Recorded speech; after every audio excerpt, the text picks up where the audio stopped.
Ghost Guy Daniel here. I made it to episode number 2. I'm very proud of myself. Episode number 2 today, episode number 200 tomorrow. I don't know. We'll see. But anyway, today's episode, what I'm going to be featuring, let me have a look here. I don't have any questions from people, so I'm going to need your help on that one. If anybody has any questions, send them to me. Today, my open talk is going to be on the subject of belief. I have a lot of experience in this. People who believe, people who don't, the hardcore skeptics over the years. I'll talk a little bit about that. In the Ghosts Are Real segment, as advertised, I'm going to be giving some tips and tricks about how to run your own seance. Now, this is something near and dear to my own heart, and I have some experiences on it, so I'll be going over that. And this week, as plugged in the first episode, I didn't have time, but I will discuss a famous paranormal investigator from India. Looking forward to this. Hopefully they'll give some ghostly experiences from India, a country that I don't really focus on a lot. So that's what we're going to feature. One thing I do want to mention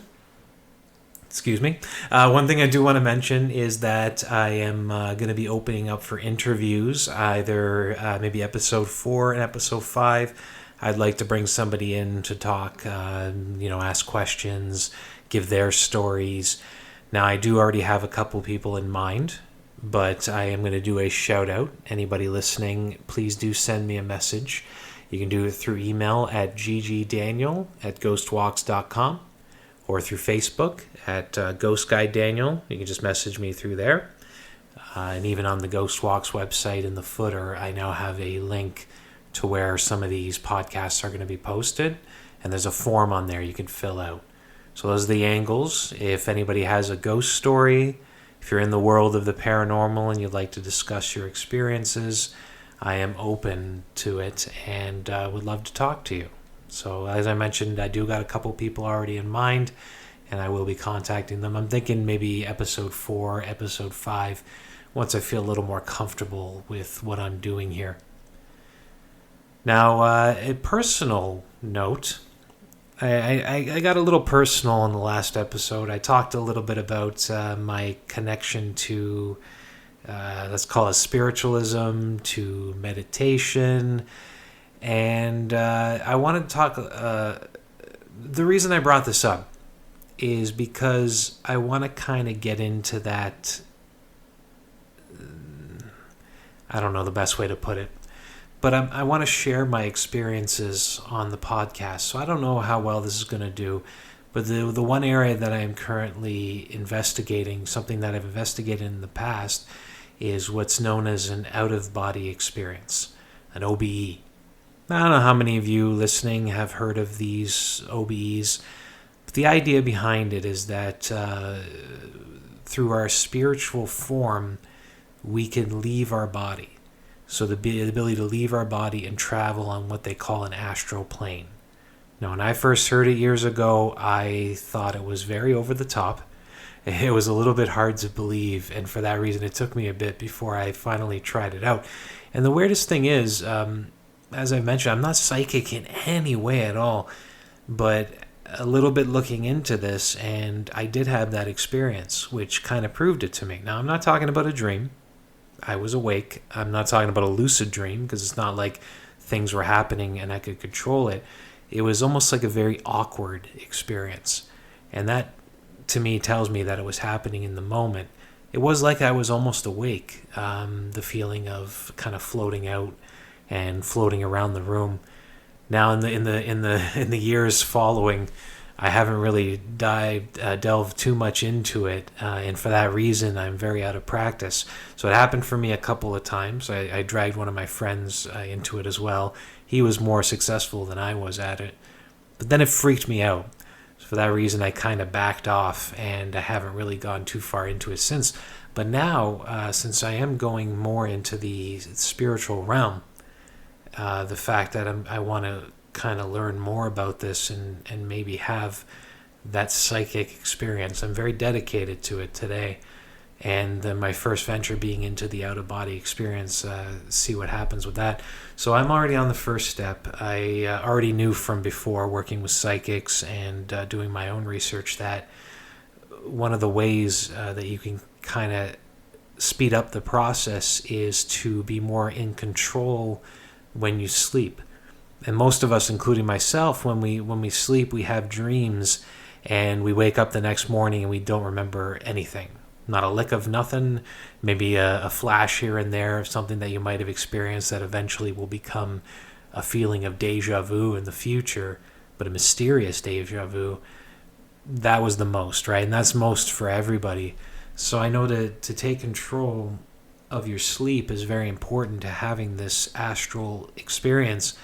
The first thing that you need to do, from what I've read, is be able to remember your dreams, because there's so much information in there that can help you in your life, but as well, going to sleep knowing that you're in control, that you can receive the messages from your dreams and be in a way attentive to what's going on in what is very much considered an uncontrollable state of sleep. So that's the first step that I'm currently on now. And as well, at the same time, doing some practices for out-of-body experiences, like as in meditation, lying down, and attempting just through a lucid experience to leave my body. So I'm attempting those two things at the moment. Not too much has occurred, not too much to report at the moment, but I do remember my dreams more, which is kind of interesting. If there's one thing I've learned, is that my dreams are very strange. I don't know if that means I'm a strange person. Potentially, yes. But there's probably messages hidden in there. Eventually, I'll figure it out. For now, I'm just kind of sitting back, open mouth, trying to figure out what the heck is going on. So as this goes on, if I have any notable experiences, I will share them on the podcast here. Now, I mentioned earlier in the last podcast, episode 1, I talked into the top 10 most famous fictional haunted houses. So I went on social media, not much of a response to it. Good old Instagram came in. If you want to follow us on Instagram, it's The Ghost Walks.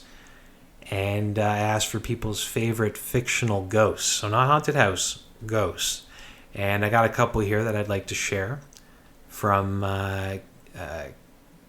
Kimaem, KIMAEM72. They mentioned the librarian ghost from the movie Ghostbusters. Personal favorite myself.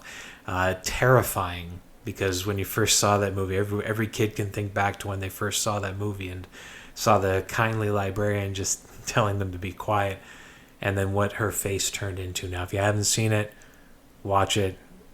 Have nightmares, you're welcome. So the librarian ghost from Ghostbusters, she said, scared me as a child. However, I got over that fear and really appreciated that not all ghosts are scary. I know some people who would probably disagree with that statement, but I do 100% agree with you that not all ghosts are scary. Definitely not as terrifying as that librarian from Ghostbusters. Brad Rogers 7777 says the mother ghost from Crimson Peak. I did see the movie because it Crimson Peak, which is Guillermo del Toro's movie. He loves Hamilton. I don't know if you know this. He's filmed a lot in Hamilton, and Crimson Peak, they use the Scottish Rite of Freemasonry, and some scenes in there. Anytime they were in a house, there's a scene of the main character. I'm sorry, I don't know the actress's name, coming down the staircase, and even Tom Hiddleston, he was standing on the staircase with the iconic stained glass window of the woman inside the Scottish Rite mansion.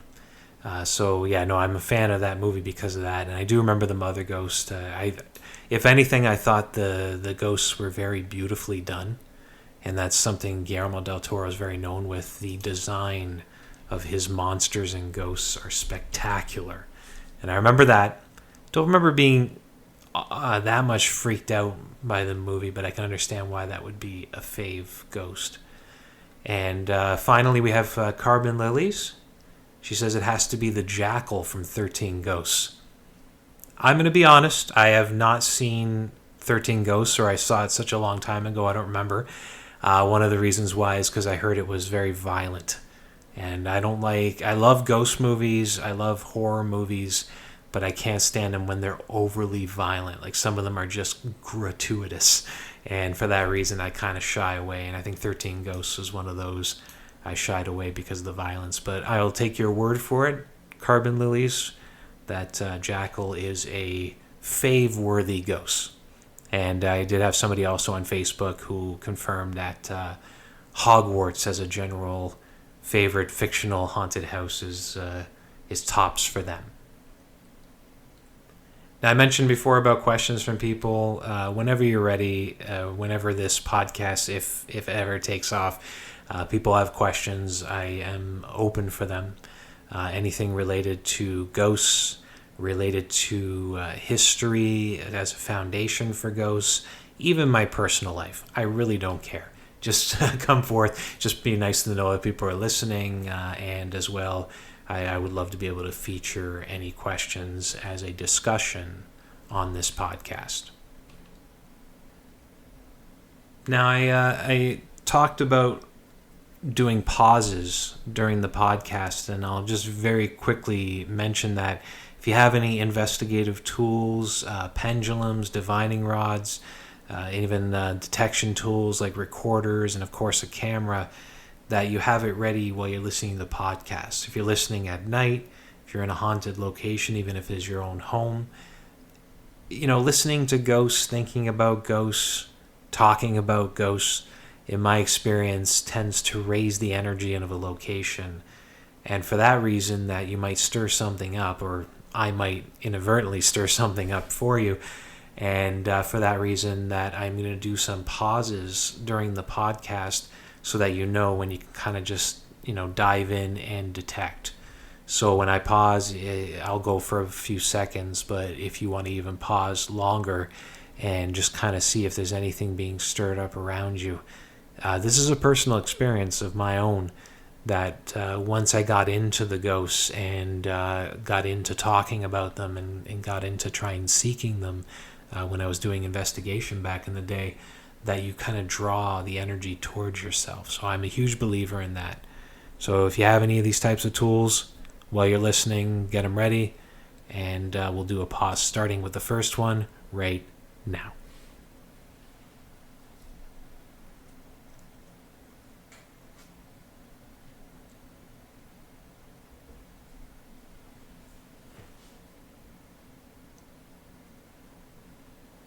Anything?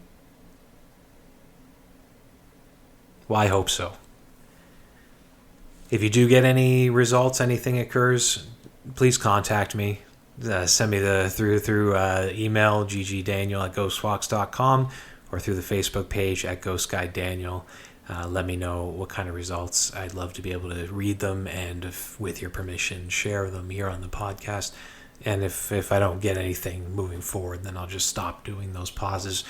I've had these experiences over the years, but when it comes down to it, whether it occurs or it doesn't occur, and how many people are out there listening that it might occur for, is really up in the air.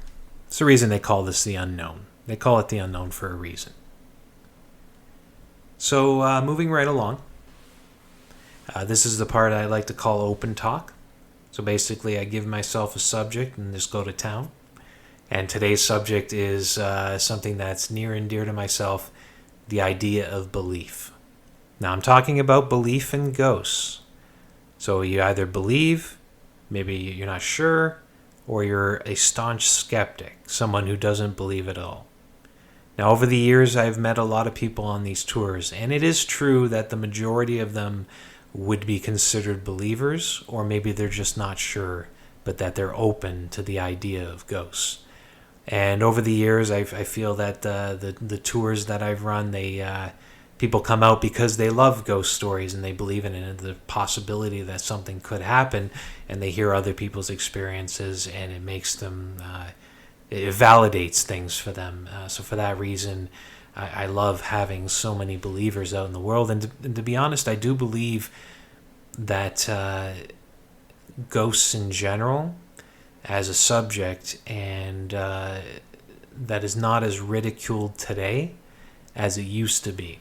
So, just as a side note, back when I first started out, this is going back to about 1999, the early 2000s, the idea of ghosts in general was huge. You had the shows like Ghost Hunters and Paranormal State. They would come in a little bit later on, but you had this kind of like budding interest. So in the UK it was huge. In Canada and the United States it was just starting out to get huge, and in Canada especially it was just beginning. And I watched it grow throughout the years. So it was almost like it expanded, and then it detract. So a lot of those famous shows like Paranormal State and the others, they either lost interest, or they canceled and they were gone, and the ones that remained still have the same old tired format that they're just recycling over and over again. I can see why people are losing interest in it.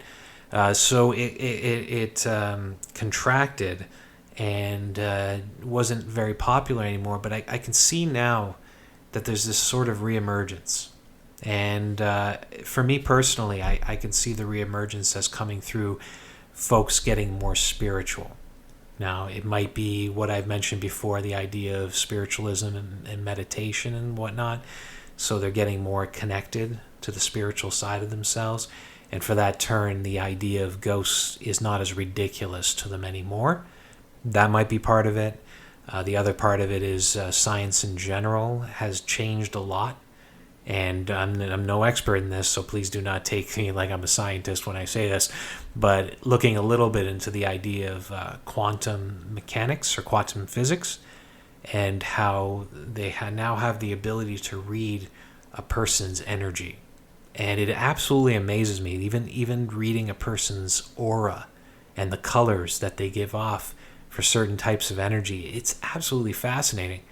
And it's something that many of the real psychics, back in the day before any of this existed, this is the stuff they were talking about. And now it seems to be proven through science. So the closer that science comes to the spiritual, you're going to see this reemergence in the ghost story, because it goes from being something fiction that, if it's a good story, I'll listen, to something that could be very real. In my mind, it is very real. But for others who are coming over, it becomes real to them. So that's why I think that belief in general and people who are open to it are now starting to be a growing segment, as where before the skeptic was very prominent. So that's what I've seen from my own personal research.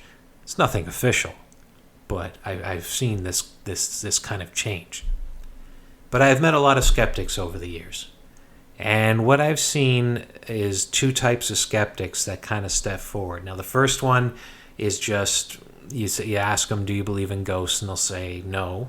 And I'll sometimes ask them, why is that? And sometimes I'll get the smirk and the smile, and they'll say, because of science. Quantum stuff. I don't get too far into it, because if I were, the entire time I'm doing the tour would just be me talking to them. But they'll say science and the old idea of science, and yes, that's true. The old idea of science does not believe in the idea of spiritual energy. And the other side of the skeptic is the one, this is the one I appreciate the most. The second type of skeptic that I see most often is the one that doesn't want to believe, because if ghosts were real, they would find it absolutely terrifying. Now, this one I 100% respect, because when I first got started out in the paranormal field, and I would go overnight to a haunted location, I'm talking like places down in New Orleans, places that have been legendary, and I remember when I first got into it and I wasn't desensitized to that stuff, I didn't realize that, it's not something that could hurt me. It's not something to be scared of, that I was terrified, and I couldn't get to sleep at night. I would lie there awake, just kind of staring at the ceiling. I would actually think there was this one place down in just south of New Orleans. It's called Woodland Plantation. If anybody remembers how the Southern Comfort liqueur bottle used to look, it had the picture of that old house. That's the house. That's the plantation they used on it. They've since changed it to the church in Jackson Square. But back then it was that house. So for that reason, I wanted to stay overnight, and it's supposedly very haunted. So the story that they told me before I went to sleep that night is that there was a little boy that haunted the room I was going to be sleeping in, and that many of the guests had been lying in the bed, and then they would look up and this little boy would be standing at the end of the bed watching them sleep. And that image stuck with me. Like, I would be lying there and I'd close my eyes, and what did I see on the other side was that little boy staring at me. Freaked me the hell out, and I couldn't sleep. Actually, at one point in the middle of the night, I just left that room. The house was pretty much empty. There was just one mysterious man on the other side of the house that I never actually saw. But I moved to another room because I didn't want to be in the room where the little boy could watch me sleep. So, over the years, I've gotten much braver around this stuff. I could stay in a haunted location now and be totally fine. But back then, it seriously gave me the creeps. So, I getting back to the point, I do understand why some skeptics just choose not to believe, because the idea of a dead person coming back and watching them sleep would freak them out. Completely understand. Now, you can be very skeptic when it comes to certain types of ghostly evidence, and one of the ones that people kind of bring forth, and I do 100% agree with them on, is orb photos. Some people, they'll swear by it, but there's validity in it. I'm not going to pass it off as all being fake like some people might do, but I will look into it. I always ask for supporting evidence. Because when you get an orb photo, or even anything that kind of looks strange on a photograph, you always have to take into account the idea of the natural phenomenon that can cause this to happen. Now, an orb photo is what I'll focus on here. There's many different types of phenomena that occur in photographs, but the orb photo seems to be the most popular. Now, one of the main reasons I believe it to be the most popular is because it's common. People want to seek paranormal evidence that when something happens and there might not be a quick explanation that's available to you, that you might immediately assume that it's something ghostly.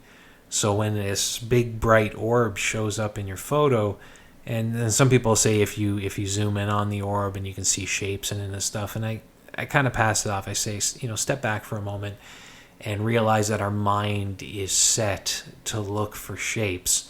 So even if a shape isn't there or it's very blurry, you might see it as plain as day. I understand that. I've seen so many photos like that, but then you send it to somebody else and they're like, I don't see anything. And what your mind has done is it's created a tad bit of an illusion because you initially saw it, and you kind of they call it mind matrixing. You kind of turned it into this thing, and now you'll never not see it ever again, even if others don't. So that is mentioning about that evidence of orb photos. So if I get an orb photo, I will always ask the question, well, is there a story behind this? Because if there's a story behind it, it might give some validity to the photo itself. I'll give you an example. Now, this happened on a tour years and years ago. I'm talking maybe mid to late 2000s. Niagara on the Lake, the tour, we had a guide named Tressa. She's one of the original guides. Now, Tressa was leading her tour. She had about 17 people in front of her, standing at the mouth of the park, Simcoe Park, across from the Prince of Wales Hotel at King Street. And she's talking about the Prince of Wales, about Molly Maguire in room 208. And as she's talking, she sees movement in the park behind the group. One of the swings in a swing set, so there's 3 swing seats, and one of the seats is violently swinging back and forth. Now, there's no wind. The other 2 seats are completely still. And she's a huge believer in the paranormal. She knows there's something weird about this. So she stops mid-sentence and runs the entire group of 17 people into the park, and goes up to the swing seat there and is watching it directly in front of her. It's still violently going back and forth, and she's reaching out to touch it, and as she reaches out, she said a flash went off from behind her. It was somebody taking a photo. When the flash went off, the swing seat slowly came to a stop. Now she continued with the tour. Professional, let's stress that. And as she's continuing with the tour, just kind of forgot about what happened in the park until the very end, and this nice couple comes up to her. They have like kind of an apologetic look on their face, and they started by apologizing for ruining the ghostly experience that was happening in the park. She's like, "What do you mean?" And they showed her the screen on their digital camera, and there you can see the swing seat, in the very middle, this big, bright, white orb. Now, the reason I tell you that story is because here's an example of an orb photo with an amazing story behind it that gives me the feeling that there's validity to it. So something ghostly happened, you took the photo, since there's no rain, there's no other phenomenon. Well, there is other phenomenon that could have happened, but in this case, because of that strong story and experience, that there's an orb photo that I could get behind and saying that it's true. So I always ask, what's the story behind that?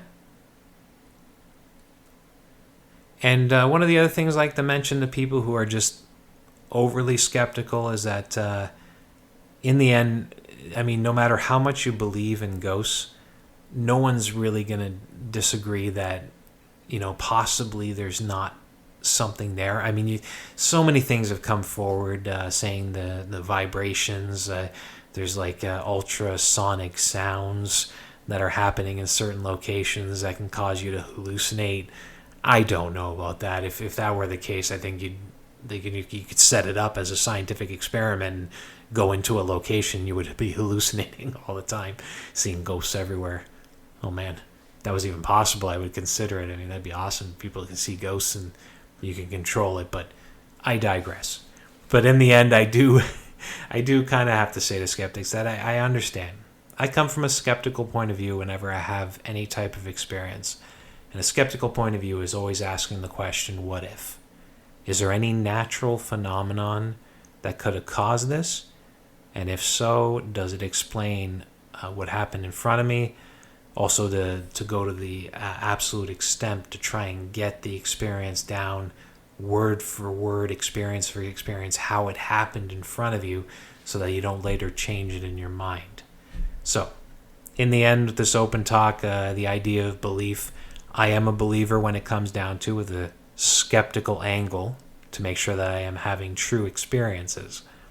And for that reason, I do respect both the believer and the skeptic.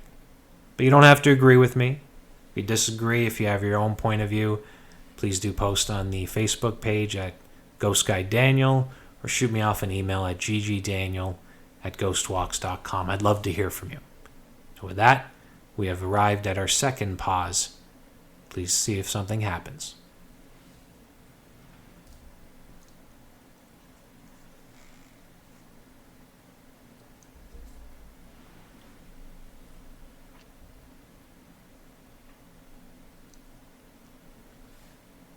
Did you know ghosts are real?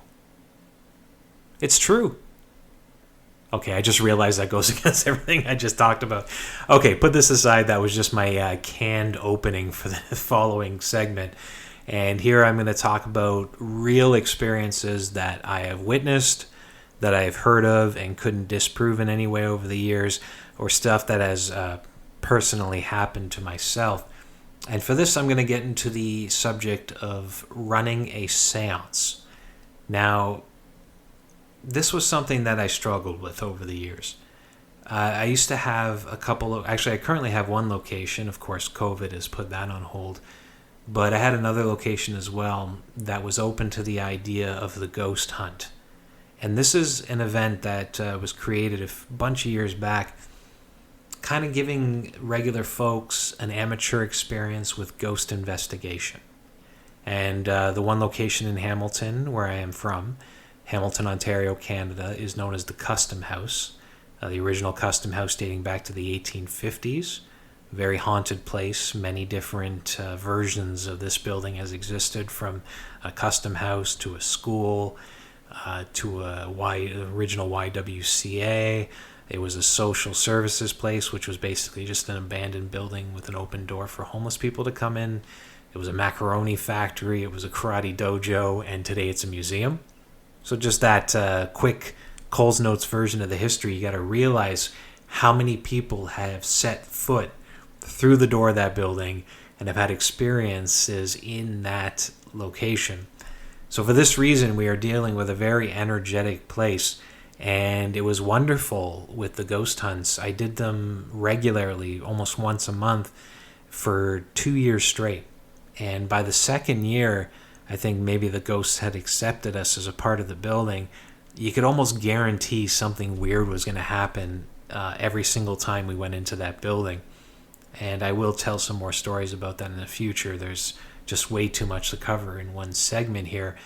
But the idea of a ghost hunt for a group of people who are very much, some were experienced, but most were just amateurs in the idea of the paranormal, had to approach this very lightly.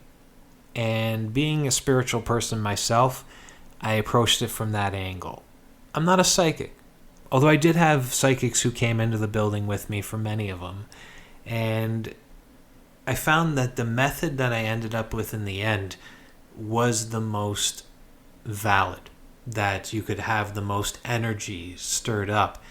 And that's really what it was all about. If you could stir up the energy in the building, you could then have experiences to occur. So like at the beginning, I would do things a different way. I would bring everybody in the building. I would say, okay, here's what we're going to do. I would introduce them to the tools. I had some tools that people could use, and they could get into groups and become teams as they went through the space. And I would say, okay, go off into the building and do your thing. And at the end of the night, we would get together and run a seance, and then people would give their experiences. And there was one simple change that changed everything, that made it so energetic right from the beginning, and it was that seance. And that's why I'm focusing on it today, is all I did was take the seance and move it to the beginning of the night. I know you're probably thinking, duh, that's so simple. Why didn't you do that? Well, when you're in the moment and you're coming up with these ideas, it sometimes doesn't come to you right away. That's all I'll say. That's my excuse. But I took the seance, moved it to the beginning of the night, and this way my idea was the seance was the catalyst to stir up the energy in the building. And I found that was the major change that was needed, because then things were much more active throughout the building. And I'm talking active in a very assertive and sometimes aggressive way. So that simple change. So the seance itself had a certain method to it. And this is the part I really wanted people to know. So if you ever do run a seance in your own home, you want to stir things up, you want to communicate with an energy in there, find out if your house is haunted, what might be happening, that this process seemed to work for me. And first off, you need to collect any type of communication devices. Recorders, to be able to record what's known as an EVP, which is basically a ghost voice that only the recorder can hear. You also have cameras to be able to take pictures if anything's feeling off in certain parts in the room. This is a good way to confirm that it's not just your mind playing tricks on you, that you can get some evidence behind it. An EMF detector. This is to detect electromagnetic fields in a certain location, something that they say ghosts give off. And a active divination communication device. That's a long statement, but you've heard what they are. I've already mentioned it today. There's pendulums, divining rods, and the dreaded one that I personally love, a Ouija board. Now, they're all divination tools. Pendulum, divining rods are tools that can be used by a single person with their single energy. And the reason why the Ouija board is considered kind of a more dangerous device is because you can have multiple energies acting with this divination tool all at once. It's another example that would be like if anybody's done table tipping. That's another one there, but the Ouija board obviously is much more useful because it has different ways of communicating, like the letters and the numbers, so you can get more detailed with your questions and answers. So you need that tool for communication. You need the tool for detection. That's the first step. And then after that, you got to get everybody on the same mindset and the same energy. Because if everybody's running at the same frequency, which is through their current emotions, that this is what's going to create kind of like one energy. So multiple people, one energy. I'll explain. So if everybody is stressed out in a room, this is like the mob mentality. If everybody's stressed out, angry, and fearful, violent things can happen. Sometimes people who are caught up in these large groups of violent people, they become violent themselves because they get caught up in that shared energy. Because then now everybody is running at the same frequency. Now, if I get a bunch of strangers coming into a ghost hunt, they're all at different frequencies. Some are having a relaxed day. They just watched a movie before coming and they're very happy. Others had a busy day. They just got off of work and their boss yelled at them. Others are anxious about what's going to happen the next day because they got to go to work and their boss is going to yell at them. Everybody's on a different frequency. So the first step in any seance is to get everybody on that same frequency. What I did is I used kind of a meditative practice because it's near and dear to me. Just got everybody to close their eyes and picture going down into a basement. Now, basement, probably not the best analogy here, but for me it felt calming. So going down in the basement, seeing a door, opening the door was basically like opening a door to the other side. And during that time, I would tell people, walk down the steps, visualize, you can see the wall in front of you, you walk into a hallway, and I get them out of their talkative brain and all the stresses. I push them towards a visual, which usually in itself is enough to calm them. And at the very beginning, sorry I missed this and I don't mean to backtrack, but so before I do the visualization process, I get people to breathe. So do some slow breaths and get them into more of a calm state. Take them on that little bit of a visual journey. And then once the door is open, I tell them to feel the energy coming from the other side. And that's when I snap them out of the process. And usually this accomplishes getting them all on the same frequency of calm because they've all experienced the same thing. And second, it gets them in the mindset of pulling energy in from the other side. Whether you call it, ghosts and the dead, or just, in general, being able to draw outside energy towards themselves in a haunted building, gets them in the right mindset. So to review there, you want to put people on the exact same frequency that's in the room with you for the seance.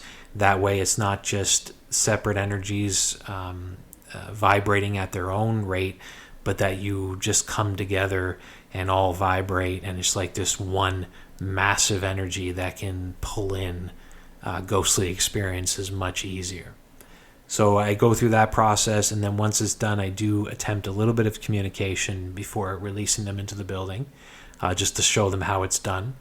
Now for me, I do have a Ouija board in the room, and I have some sensitives and psychics, or just people who kind of mix together on the board, so that when I start asking questions like what's your name and who's haunting here and how many spirits and so on and so forth, that we'll get some movement on the board and some communication to come back. And I've always found that this, in general, doing that meditation first does bring in the energy, and the board is more effective. Now, you don't need a Ouija board to do this if it freaks you out. I understand. It freaks a lot of people out thanks to horror movies. I'll get into that another time. But you could use a divining rod. A divining rod will swing a certain way for yes and no. So you can get yes and no answers. You can get answers where there's only two, like are you male or female? Do yes and no, and just keep going. It takes longer, but it's still effective.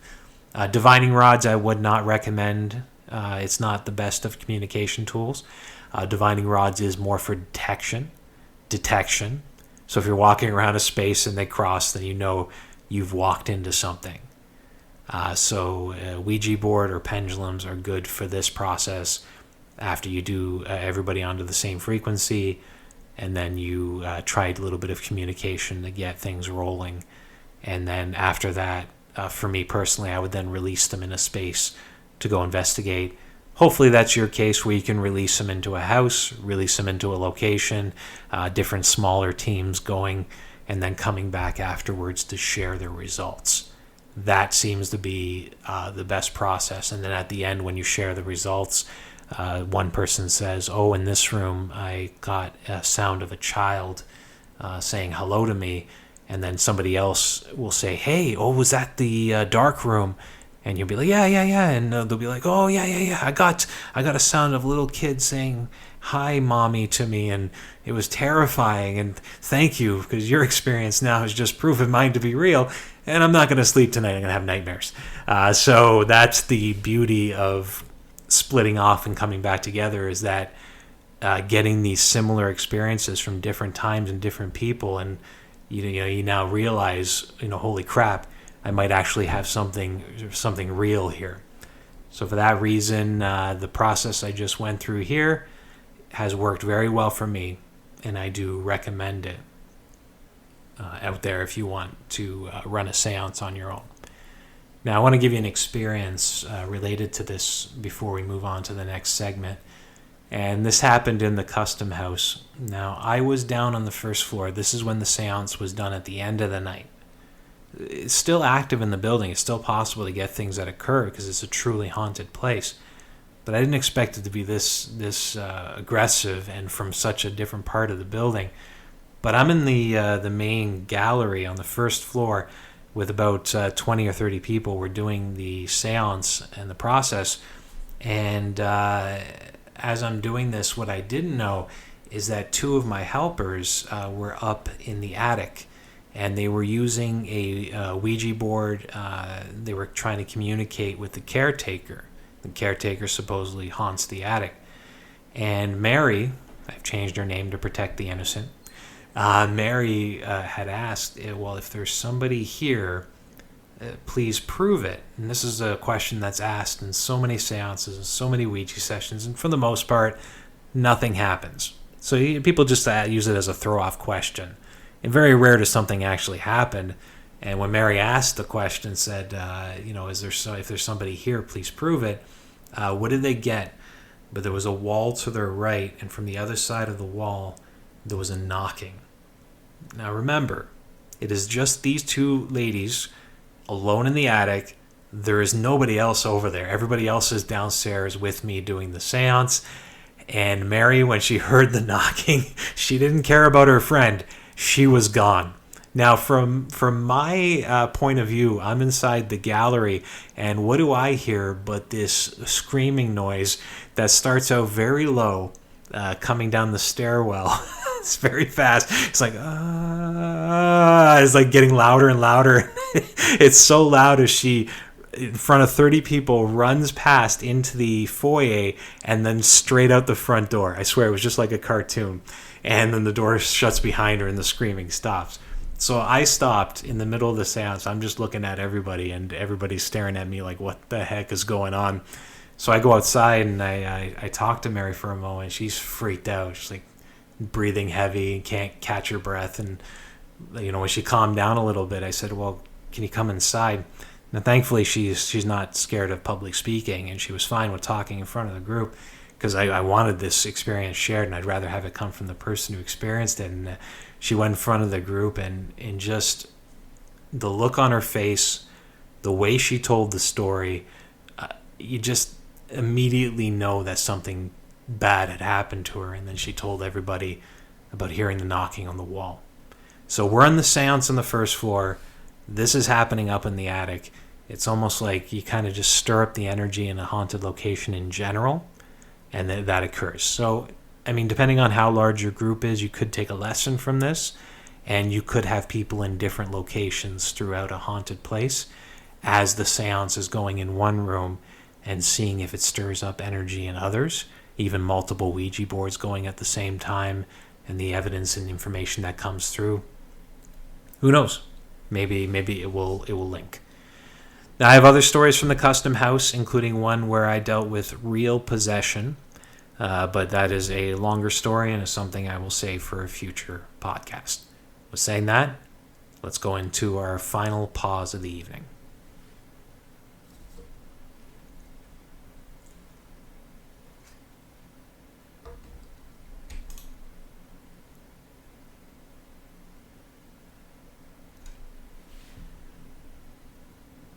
I really don't know why I said evening there. I'm so used to doing these events, swear to God. Eventually I'm going to feel comfortable on this microphone, sitting in a room by myself, talking to myself right now. I tell you the truth, I am enjoying the heck out of this. And to be honest, even if I've only have 1, 2, 3 listeners, I'd be content. It is just fun to be able to talk. It's winter time, COVID's going on. There's not a lot of ways I can get out and interact with people and tell ghost stories. So if this has to be it, then so be it. I am enjoying it very much. So this is the part where I do a little bit of strange news. So this week in strange news, it could be ghostly, it could be over the top, anything dealing with the paranormal, even aliens, is something I personally don't believe in, but I'd be open to having my mind changed. But what I have here, and I'm not sure if this is going to, let me see if I can get it. Oh yeah, okay, so it works. I have an article. It's talking to me. Not in a crazy way. So I have an article here about a paranormal investigator who is from India. Now I have a feeling I am going to butcher names in this article, so in advance I apologize for that. But I always wanted to kind of look into India's ghost scene. It's one thing I never really did, because you focus on Canada, you focus on the United States, and for us Canadians, of course, we can hear stories from the UK, from England, which they have some of the best. And for this reason, a lot of other countries kind of get ignored. Eventually, I'd also like to look into some Italian ghost stories. And India is another one because of their connection to spiritualism, and of course because of their history. I'm sure they have some wonderful ghost stories. But whether this gets in the stories or not, I'm not 100% sure. But it does focus on a very serious looking man.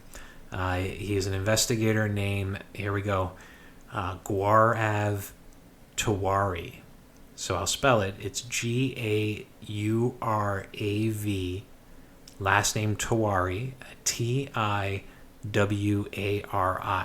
So if you want to look him up, you can see the same amazingly serious face that I'm looking at right now. And it starts out like this. India's leading paranormal investigator. Sorry, I was just trying to see who wrote this article so I could give them a plug. Written by the DNA web team. It's at dnaindia.com. There's no person's name, unfortunately. India's leading paranormal investigator, Gaurav Tiwari, was found dead in the bathroom of his Delhi apartment on Thursday. Okay, that's a spin. That wasn't in the headline. I'm going to keep going with it. This is from, if anybody's thinking, this is from 2016. It's older. Gaurav was the CEO and founder of the Indian Paranormal Society. Now, according to a report in the Times of India, Gaurav's wife and father were sitting in the drawing room when they heard a loud thud coming from the bathroom. When they rushed to see, they found him lying unconscious on the floor. They forced open the door and rushed him to the hospital, but it was too late. According to the media reports, doctors found a black line around Gaurav's neck in the initial post-mortem. They suspect asphyxiation as the cause of death. Now, here are 5 things you need to know about Gaurav. Number 1, he was a pilot by training. He investigated over 6,000 haunted locations, UFO abductions, says Indian Paranormal Society website.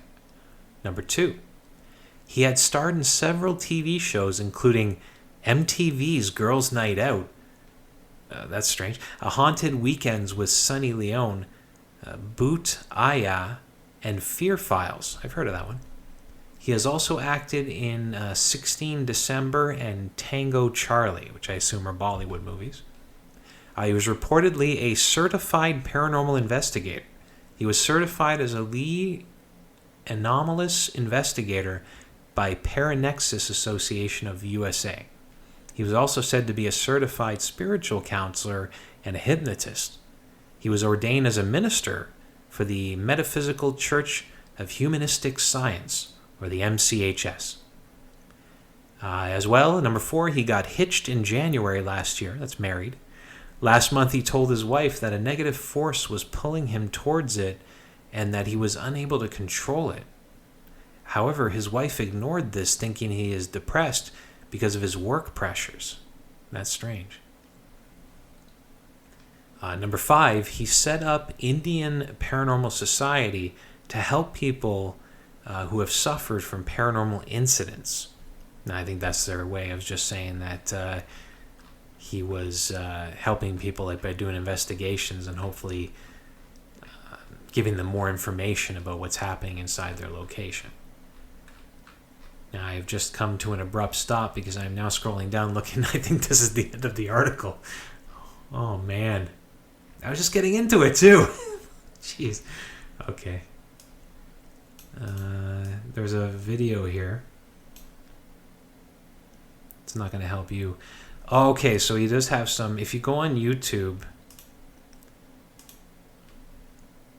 and do a search, I'm going to give you a title here to search for. Gaurav, so Gaurav Tiwari, Tiwari's Best Investigation Clips Compilation. And, it looks like it's from different shows. Here's Fear Files. Looks like a nice guy.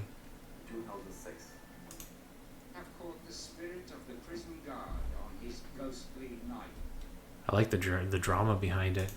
Really kind of sets the moods. So if you go view that video, the article seems to have hit an abrupt stop.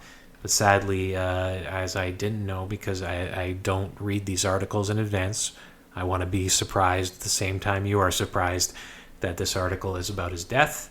The headline does not really state that, and I have gotten a little bit dark, unfortunately, in this podcast, but definitely look him up. Unfortunately, no stories about haunted locations in India, and I have a little bit of time here. I don't like these to get over an hour, but I'm going to look up here top haunted locations in India. And I want to give a little bit of a bonus here, see if I can get a decent story for you. Top 10 here. Slow internet's loading. There we go. Ooh, let me see. That, no.